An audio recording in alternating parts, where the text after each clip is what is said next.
그날은 특별한 날이 아니었습니다. 집에 들어섰을 때 느껴진 공기도 부모님의 모습도 늘 보던 그대로였습니다. 거실에는 저녁 식사를 마친 흔적이 그대로 남아 있었고 어머니는 주방에서 설거지를 하고 계셨습니다. 아버지는 소파에 앉아 텔레비전을 보고 계셨습니다. 모든 것이 평범했습니다. 다만 한 가지, 어머니의 말수가 평소보다 조금 늘어났다는 점만 달랐습니다. 오늘 시장에 갔다 왔는데 배추값이 많이 올랐더라. 작년보다 거의 2배는 되는 것 같아. 평소라면 혼자 중얼거리시며 넘어갔을 이야기였습니다. 굳이 제게 들려줄 필요가 없는 이야기였습니다. 하지만 어머니는 그 이야기를 시작으로 계속해서 말을 이어가셨습니다. 그리고 말이야, 아래층 사는 김 여사가 그러는데 저는 부엌 문 앞에 서서 고개를 끄덕이며 듣고 있었습니다. 어머니는 손을 쉬지 않고 움직이며 말을 계속하셨습니다. 그 말들은 중요하지 않은 이야기들이었고 꼭 지금 하지 않아도 될 이야기들이었습니다. 하지만 어머니는 멈추지 않으셨습니다. 저는 그때 알아차렸어야 했습니다. 어머니가 말을 늘어놓고 있다는 건 아직 꺼내지 못한 말이 있다는 뜻이라는 걸 말입니다. 중요하지 않은 말이 길어질수록 정작 하고 싶은 말은 더 깊이 묻혀 있다는 걸 말입니다. 하지만 저는 그저 고개를 끄덕이며 대답했습니다. 그러셨어요. 네, 그렇네요. 짧은 대답들이었습니다. 괜히 먼저 묻고 싶지 않았고 괜히 먼저 건드리고 싶지 않았습니다. 어머니가 말하고 싶은 게 있다면 스스로 꺼낼 때까지 기다리면 된다고 생각했습니다. 하지만 시간이 지날수록 그 기다림이 조금씩 무거워지고 있었습니다. 어머니는 몇 번이나 말을 하다 멈추셨습니다. 그래서 말인데 말을 시작하시고는 다시 다른 이야기로 넘어가셨습니다. 그때마다 저는 아무렇지 않은 척 다른 곳을 바라봤습니다.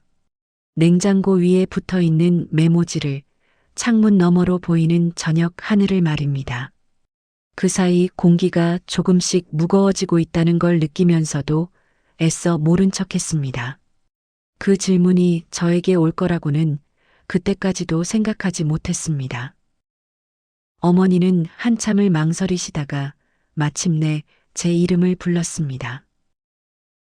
수진아, 특별히 다급한 목소리는 아니었습니다. 하지만 그 부름에는 평소와 다른 힘이 실려 있었습니다. 저는 고개를 들었고 그 순간 어머니의 눈빛을 보았습니다. 이미 마음속에서 여러 번 질문을 연습한 사람의 눈빛이었습니다. 어머니는 잠시 말을 멈추셨습니다. 손에 들고 있던 행주를 천천히 개어 싱크대 옆에 놓으셨습니다. 그리고 저를 바라보셨습니다. 무슨 말을 먼저 해야 할지 고민하시는 표정이었습니다. 요즘 아버지가 좀 말을 시작하시고는 끝을 흐리셨습니다. 저는 그 말 뒤에 올 질문을 짐작하면서도 일부러 말을 잇지 않았습니다. 어머니가 직접 이야기하실 때까지 기다리는 게 맞다고 생각했습니다. 하지만 어머니는 쉽게 말을 잇지 못하셨습니다. 아버지가 요즘 집에 늦게 들어오시잖니? 사실이었습니다. 지난 몇 주간 아버지는 평소보다 늦게 귀가하셨습니다. 어떤 날은 저녁 9시가 넘어서 들어오시기도 했습니다. 늦게 들어오시는 날이 하루 이틀이 아니라는 걸 어머니는 말하지 않아도 날짜를 기억하고 계신 사람 같았습니다. 네. 요즘 약속이 많으신가 봐요. 제가 대답하자 어머니는 잠시 저를 바라보셨습니다. 그리고 고개를 천천히 끄덕이셨습니다. 하지만 그 끄덕임은 동의가 아니라 다음 말을 준비하는 시간처럼 보였습니다. 그런데 말이야. 어머니는 다시 말을 멈추셨습니다. 이번에는 시선을 거실 쪽으로 돌리셨습니다. 아버지가 앉아 계신 소파 쪽을 바라보시는 것 같았습니다. 하지만 부엌에서는 거실이 직접 보이지 않았습니다. 어머니는 그저 그쪽을 향해 말없이 서 계셨습니다. 저는 그때 깨달았습니다. 어머니가 하고 싶은 말은 아버지의 늦은 귀가에 대한 이야기가 아니라는 걸 말입니다. 늦게 들어오는 것보다 더 무서운 건 이유를 묻지 못하게 만드는 공기였습니다. 어머니는 그 말을 직접 꺼내지 못하고 계셨습니다. 잠시 후 어머니는 다시 저를 바라보셨습니다. 너는 어떻게 생각하니? 그 순간 저는 깨달았습니다. 이 질문은 제 의견을 묻는 말이 아니라는 걸 말입니다. 어머니는 판단을 제게 넘기고 계셨습니다. 부부 사이의 문제를 자식인 제게 물어보고 계셨습니다. 제가 뭐라고 말하든 그 말은 다시 부모 사이로 돌아갈 게 분명했습니다. 저는 갑자기 이 집안에서 가장 불편한 자리에 서 있는 사람이 된 기분이었습니다. 부엌 문턱에 서 있는 이 자리가 어느새 부모님 사이 한가운데가 되어 있었습니다. 저는 어머니도 아버지도 아닌 제3자로서 이 자리에 서 있었지만 동시에 이 집의 일부이기도 했습니다. 예전에도 저는 이런 식으로 두 사람 사이에 서본 적이 있었기 때문입니다. 어머니는 여전히 저를 바라보고 계셨습니다. 대답을 기다리는 눈빛이었습니다. 하지만 그 기다림 속에는 이미 예상하고 있는 답이 있는 것처럼 보였습니다. 어쩌면 어머니는 제 대답을 듣고 싶은 게 아니라 혼자 품고 있던 생각을 확인받고 싶으신 건지도 몰랐습니다.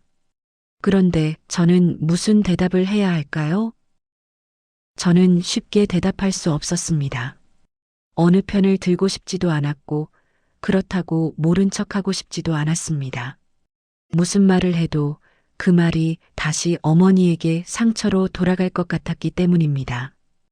혹은 아버지를 향한 비난처럼 들릴 것 같았기 때문입니다. 잘 모르겠어요. 제가 말을 시작하자 어머니는 고개를 약간 기울이셨습니다. 더 말해보라는 듯한 표정이었습니다. 하지만 저는 그 뒤를 쉽게 이어갈 수 없었습니다. 엄마가 더 잘 아시잖아요. 말을 하고 나서 저 자신이 조금 비겁해 보였습니다. 대답을 한 것 같았지만 사실은 아무 말도 하지 않은 셈이었기 때문입니다. 어머니는 잠시 저를 바라보시더니 천천히 고개를 끄덕이셨습니다. 그래, 내 말이 맞아. 어머니는 더 묻지 않으셨습니다. 다시 싱크대 쪽으로 몸을 돌리시고 아까 놓아두셨던 행주를 다시 집어드셨습니다. 이미 깨끗한 식탁을 다시 한번 닦기 시작하셨습니다. 그 모습을 보며 저는 느낄 수 있었습니다. 어머니는 이미 대화가 끝났다고 생각하고 계신다는 걸 말입니다. 하지만 그 표정은 답을 들은 사람의 얼굴이 아니었습니다. 이미 알고 있던 사실을 다시 확인한 사람의 얼굴 같았습니다. 질문을 던졌지만 기대한 답은 아니라는 걸 서로 알고 있었습니다. 어쩌면 어머니도 처음부터 명확한 답을 기대하지 않으셨던 건지도 몰랐습니다. 엄마, 그런데 저도 모르게 말을 시작했습니다. 어머니는 손을 멈추시고 저를 돌아보셨습니다. 저는 무슨 말을 하려던 걸까요? 사실 저도 정확히 알 수 없었습니다. 다만 이렇게 대화가 끝나는 게 옳지 않다는 생각이 들었습니다. 무슨 일이 있으신 거예요? 어머니는 잠시 망설이셨습니다. 그리고 천천히 고개를 저으셨습니다. 아니야. 별일 아니야. 엄마가 그냥 요즘 좀 예민한가 봐. 예민하다는 말이었습니다. 하지만 그 말 속에는 훨씬 더 많은 의미가 담겨 있었습니다. 오랜 시간 쌓여온 무언가가 이제 표면으로 올라오려 하고 있다는 의미였습니다. 하지만 어머니는 그걸 예민함이라는 한 단어로 덮으려 하고 계셨습니다. 그냥 나이가 드니까 작은 일에도 신경이 쓰이네. 어머니는 미소를 지으려 하셨습니다. 하지만 그 미소는 제대로 만들어지지 않았습니다. 입꼬리만 살짝 올라갔을 뿐 눈은 웃고 있지 않았습니다. 저는 더 이상 묻지 않았습니다. 어머니가 말하고 싶지 않으신 걸 억지로 끄집어낼 수는 없었습니다. 그때야 깨달았습니다. 이 질문은 해결을 바라는 질문이 아니라 혼자만 품고 있던 마음을 잠시 내려놓기 위한 질문이었다는 걸 말입니다. 어머니는 답을 원하신 게 아니라 누군가에게 자신의 마음을 들려주고 싶으셨던 것 뿐이었습니다. 하지만 저는 그 마음을 제대로 받아주지 못했습니다. 저는 부엌을 나와 제 방으로 들어갔습니다. 문을 닫고 침대에 앉았지만 마음이 편하지 않았습니다. 어머니의 질문이 계속 머릿속을 맴돌았습니다. 너는 어떻게 생각하니? 그 질문은 단순해 보였지만 실은 아주 복잡한 질문이었습니다. 어머니는 정말 제 생각이 궁금하셨던 걸까요? 아니면 자신의 생각을 확인받고 싶으셨던 걸까요? 혹시 아버지에게 직접 묻지 못하는 말을 저를 통해 전하고 싶으셨던 건 아닐까요? 저는 알 수 없었습니다. 그리고 그 알 수 없음이 저를 더욱 불편하게 만들었습니다. 그날 이후로 저는 어머니를 대할 때 조금 더 조심스러워졌습니다. 괜히 말 한마디가 또 다른 질문으로 이어질까 봐서였습니다. 어머니가 무슨 말을 꺼내시려 할 때면 저는 먼저 다른 이야기를 시작했습니다. 날씨 이야기를, 텔레비전 프로그램 이야기를, 동네 소식을 말입니다. 별것 아닌 이야기들로 시간을 채워 어머니가 다시 그 질문을 꺼낼 틈을 주지 않으려 했습니다. 어머니 역시 저에게 더 이상 그 이야기를 꺼내지 않으셨습니다. 마치 그 질문이 없었던 일인 것처럼 말입니다. 하지만 저는 알아버렸습니다. 어머니는 그 질문을 잊은 게 아니라 다시 혼자 안으로 집어넣으셨다는 걸 말입니다.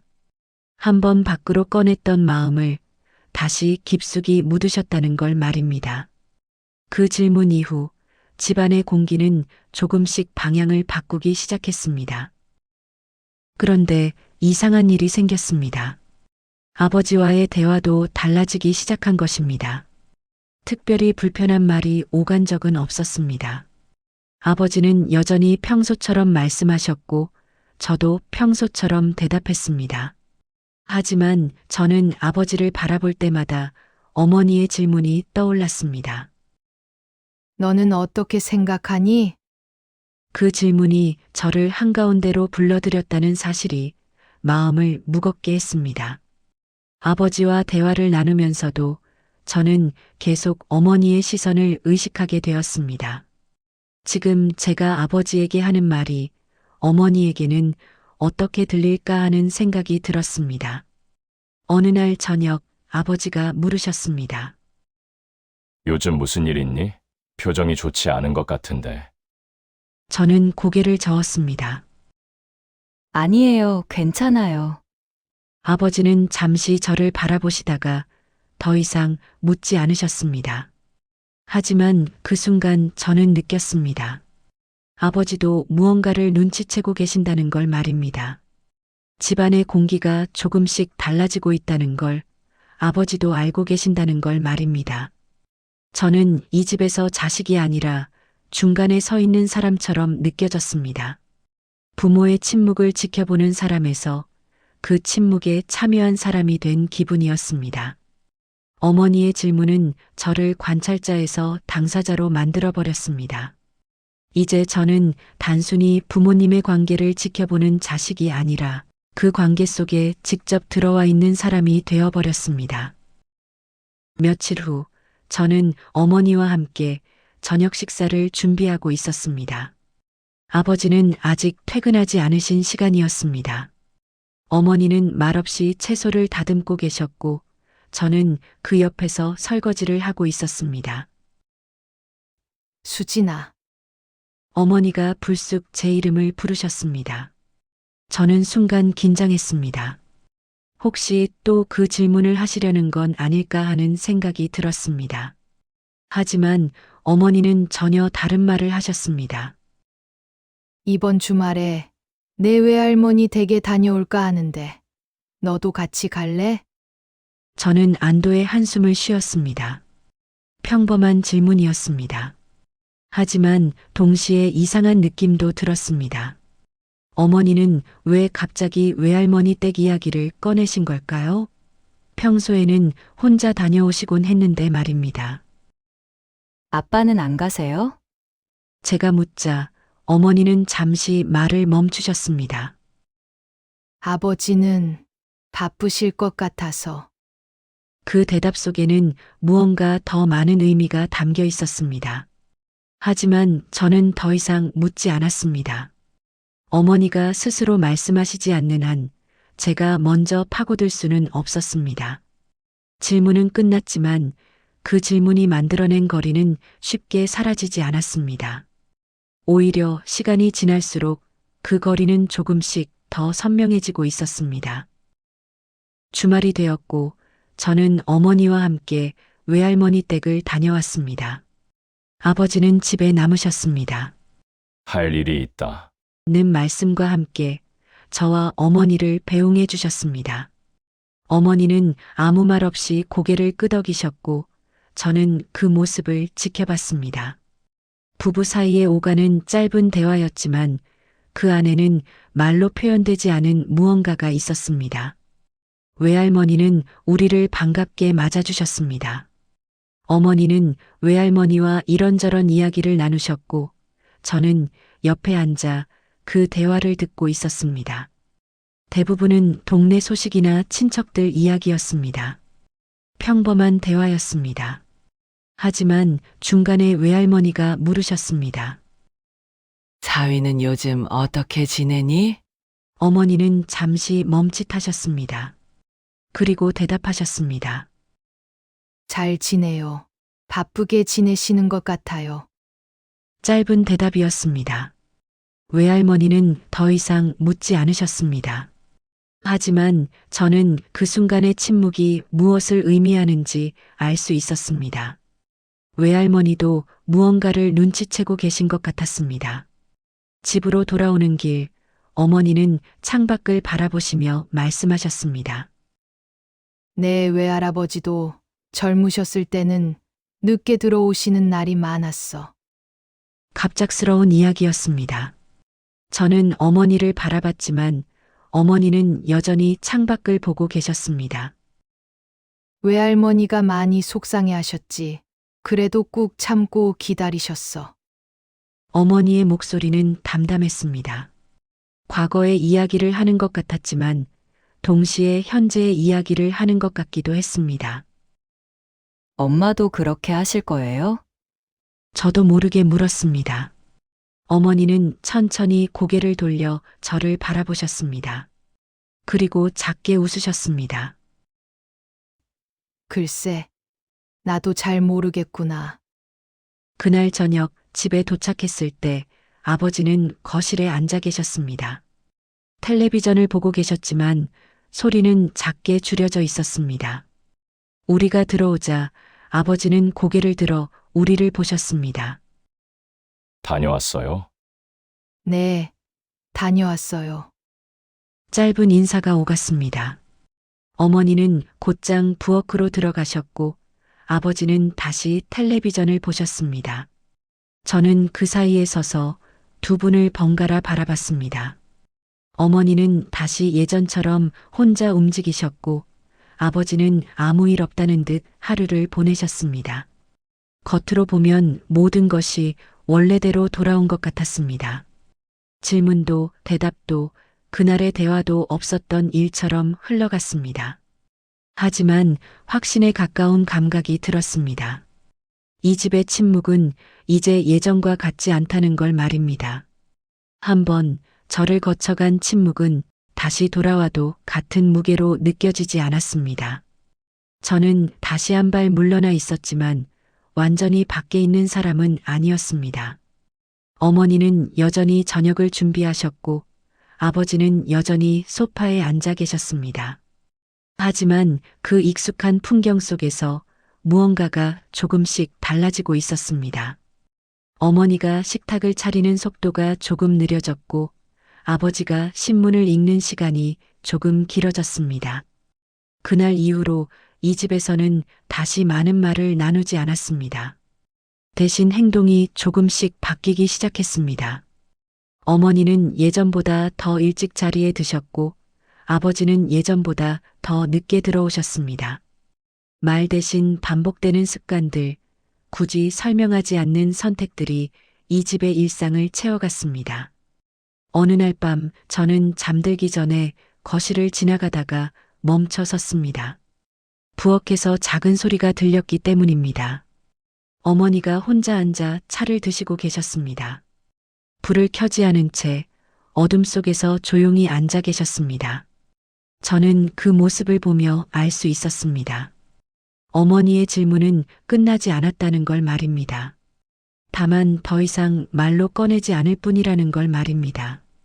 그 질문은 여전히 이 집 어딘가에 남아 있었고 어머니는 혼자 그 질문과 함께 시간을 보내고 계셨습니다. 저는 조용히 돌아서서 제 방으로 들어갔습니다. 그리고 침대에 누워 생각했습니다. 다음에는 무엇이 달라질까? 다음에는 어떤 질문이 올까? 혹은 질문 대신 어떤 선택이 올까? 저는 그걸 보며 느낄 수 있었습니다. 다음에는 말이 아니라 행동이 이 집의 이야기를 이어갈지도 모른다는 걸 말입니다. 어떤 질문들은 대답을 기다리지 않습니다. 그저 누군가에게 들려주고 싶어서 혼자 품고 있기엔 너무 무거워서 꺼내는 말들이 있습니다. 그런 질문을 받았을 때 우리는 무슨 대답을 해야 할까요? 어쩌면 대답보다 중요한 건 그 질문 뒤에 숨어 있는 마음을 읽어주는 일인지도 모릅니다. 부모와 자식 사이에도, 부부 사이에도 때로는 말하지 않는 게 나은 것들이 있습니다. 하지만 동시에 말하지 않으면 영영 전해지지 않는 마음도 있습니다. 그 사이에서 우리는 조심스럽게 균형을 잡으며 살아갑니다. 오늘 이야기가 여러분의 마음에 작은 울림으로 남았기를 바랍니다. 여러분도 혹시 비슷한 순간을 겪어보신 적이 있으신가요? 댓글로 여러분의 이야기를 들려주시면 함께 나누고 싶습니다. 이 이야기가 마음에 남으셨다면 다음 이야기도 함께 해주세요. 조용한 이야기들을 계속 전할 수 있도록 곁에 남아주시면 좋겠습니다.